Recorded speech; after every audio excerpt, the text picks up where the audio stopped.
उसको पाने के लिए देवता और दनुजों में आपस में क्लेश छिड़ गया, विवाद हो गया। राजा बलि जो दैत्यों के अधिपति थे, बल में अधिक थे, इन्होंने उस अमृत को देवताओं से छीन लिया। उस समय भगवान श्री हरि ने एक अद्भुत रूप धारण किया जिसको हम मोहिनी कहते हैं। उस मोहिनी रूप को देख करके दैत्य आदि सब विमोहित हो गए। उसी मोहिनी ने अमृत सारा देवताओं को पिला दिया, जिसमें से दैत्यों की ओर से कपटपूर्वक राहु ने भी उस अमृत को किंचित ग्रहण कर लिया। इस प्रकार भगवान ने देवताओं की सहायता की, दैत्यों की सत्ता फिर से पलट गई।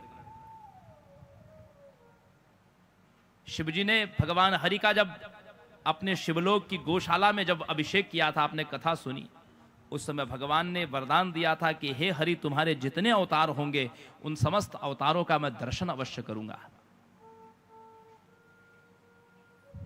ऐसा कोई अवतार नहीं जिसमें भगवान शिवजी उनका दर्शन करने नहीं जाते।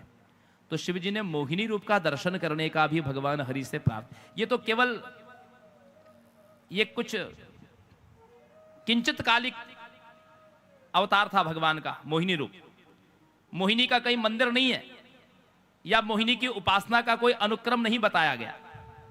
किसी सिद्धि आदि में हो सकता है, अप्सराओं की सिद्धि आदि में हो सकता है, लेकिन भक्तों के लिए यह पूजनीय रूप नहीं है। यह तो भक्तों को मोह में डालने वाला, दुष्टों को मोह में डालने वाला यह रूप था। तो भगवान हरि ने बार बार शिव जी से कहा कि प्रभु नहीं, ये आप मेरे स्वामी भी हैं, मेरे भक्त भी हैं, आपने ही मुझे अपनी जैसी समता प्रदान की है। ये मेरा जो रूप है ये भक्तों के लिए नहीं है, ये तो दुष्टों को मुंह में डालने वाला है। ये मेरा मायावी रूप है। लेकिन शिवजी ने कहा कि मेरी प्रतिज्ञा है कि मैं आपके हर रूप का दर्शन करूंगा। उसी समय भगवान शिवजी पार्वती जी के साथ जा रहे हैं और मार्ग में भगवान विष्णु ने अपने मोहिनी रूप को प्रकट कर दिया। अपने हाथ में एक गेंद लेकर के मोहिनी क्रीड़ा कर रही थी।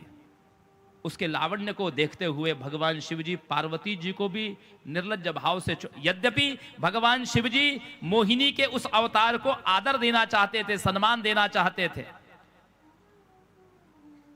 जैसे कोई बहुत अच्छा गा रहा है, बजा रहा है, और यदि आप प्रतिक्रिया नहीं करते हैं, वाह वाह नहीं करते, ताली नहीं बजाते हैं, तो उसको लगता है बेचारे को कि मैं कुछ अच्छा नहीं परफॉर्म कर पा रहा हूं। जब आपकी प्रतिक्रिया होती है तब व्यक्ति का उत्साहवर्धन होता है, उसको लगता है कि हां मैंने कुछ किया है। ठीक उसी प्रकार यह मोहिनी रूप इतना मोहक है, इस बात को भगवान विष्णु को विश्वास दिलाने के लिए शिवजी स्वयं मोहित होकर के मोहिनी के पीछे पीछे दौड़ने लगे। पार्वती जी को भी आश्चर्य हुआ कि भगवान शिव कामारी हैं और ये कामासक्त होकर के जा रहे हैं मोहिनी के पीछे। भगवान शिव जी ने अपने रेतस को गिराया, क्योंकि उसके बिना मोह नहीं भंग होगा। रेतस को गिराया। जब वो रेतस गिरने लगा, तद्वीर्यम स्थापयामासु पत्रे सप्त पर्यश्चते प्रेरिता मनसा तेन राम कार्यार्थम आदरात्। सप्तर्षियों ने उस वीर्य को एक पत्ते पर ले लिया और विचार किया कि राम काज के लिए इस वीर्य का प्रयोग होना चाहिए। तेर गौतम सुतायाम तद्वीर्यम शंभुर महर्षिभिः कर्णद्वारा तथांजन्याम राम कार्यार्थम गीतम। गौतम ऋषि की पुत्री का नाम है अंजना। देखिए, वाल्मीकि रामायण में एक छोटा सा प्रसंग, एक कथा कह रहा हूं मैं, कि जिस समय गौतम ऋषि की जो अहिल्या पुत्री है, ब्रह्मा जी ने जब इन अहिल्या को प्रकट किया था, अहिल्या किसी स्त्री के गर्भ से नहीं हुई है,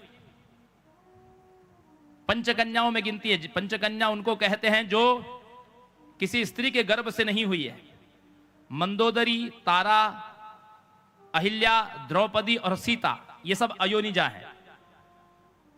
उस समय अहिल्या को प्राप्त करने के लिए इंद्र ने बहुत प्रयास किया था, लेकिन अहिल्या ने ब्रह्मा जी ने गौतम ऋषि को ही अहिल्या दे दी थी। एक बार इंद्र ने चंद्रमा की सहायता ली। चंद्रमा ने मध्यरात्रि में ही मुर्गे के रूप में बांग दे दी। गौतम ऋषि ने सोचा कि भोर हो गई और स्नान करने के लिए चल पड़े। इधर इंद्र गौतम ऋषि का रूप धारण करके कुटिया में प्रवेश कर गए और अहिल्या से व्यभिचार कर्म में प्रवृत्त हुए। देखिए, गोस्वामी तुलसीदास जी ने जो लिखा, गौतम नारी श्राप बस उपल देह धरि धीर, चरण कमल रज चाहती करहूं कृपा रघुबीर। केवल इतनी बात क्यों लिखी कि गौतम नारी श्राप बस? उन्होंने पाप क्या गलती की थी, इसका उल्लेख रामचरितमानस में गोस्वामी जी ने नहीं किया। अर्थात गोस्वामी तुलसीदास जी के मन में स्त्री जाति के प्रति इतना आदर भाव है कि किसी स्त्री के पाप को उजागर नहीं करना चाहिए। इस हेतु से उन्होंने उसको उजागर नहीं किया, क्योंकि ग्रंथों को भक्त, कथा में तो कोई बात आप कह सकते हैं, क्योंकि कथा में प्रायः भक्त लोग ही आते हैं, लेकिन साहित्य को भक्त और अभक्त दोनों पढ़ते हैं, इसलिए बड़े विवेक से लिखना पड़ता है। लेकिन वाल्मीकि जी ने सारी बातों को स्पष्ट रूप से लिखा कि अहिल्या जी को ज्ञान हो गया था और उन्होंने अपनी कन्या, जिसका नाम था अंजना, उस अंजना को कहा कि तुम द्वार पर खड़े रहना कि कोई आए ना। यह अहिल्या जी का अपराध था। और अंजना जो थी, अपनी माता का व्यभिचार देखने के लिए बार बार खिड़की से झांक रही थी। वाल्मीकि रामायण में बार बार खिड़की से झांक रही। गौतम ऋषि जब आए, उनको जब ज्ञान हो गया तो वो आए और उन्होंने इंद्र को श्राप दे दिया, चंद्रमा को श्राप दिया, अहिल्या को पत्थर की बना दिया और देखा कि एक पुत्री भी अपनी मां के इस व्यभिचार में सहायता कर रही है, तो अंजना को भी बानरी होने का श्राप दे दिया। तो अहिल्या अंजना वानरी हो गई। गौतम ऋषि और अहिल्या के पुत्र का नाम शतानंद,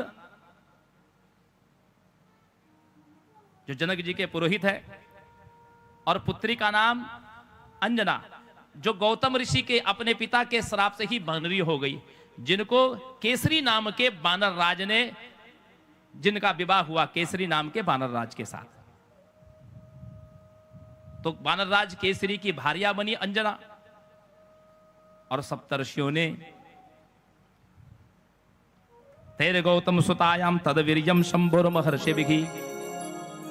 अच्छा, जब इस वीर्य को ले जा रहे थे तो वीर्य को कानों के मार्ग से प्रवेश कराया। अच्छा, कान से क्यों कराया? हमारी कर्ण इंद्रिया जो हैं, उसमें कौन से देवता हैं? हमारी श्रवण इंद्रियों के स्वामी है वायु। श्रवणावनिलस्य च। भगवती दुर्गा को, महिषासुर मर्दिनी को कान किसने दिए? श्रवणावनिलस्य च। अनिल माना वायु देवता। तो वायु देवता हमारे कर्ण पटल के स्वामी है और कानों के माध्यम से अंजना के गर्भ में प्रविष्ट कराया गया।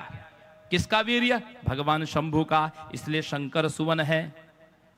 अंजना है किसकी भार्या? बोले केसरी वानर की है। इसलिए केसरी के हनुमान जी क्षेत्रज पुत्र हैं और कानों से प्रवेश कराया उस वीर्य को। इसलिए भगवान वायु पुत्र भी, हनुमान जी वायु पुत्र भी हैं। इसलिए इन तीनों का पुत्र होने का हनुमान जी को सौभाग्य प्राप्त है कि ज्ञात्वा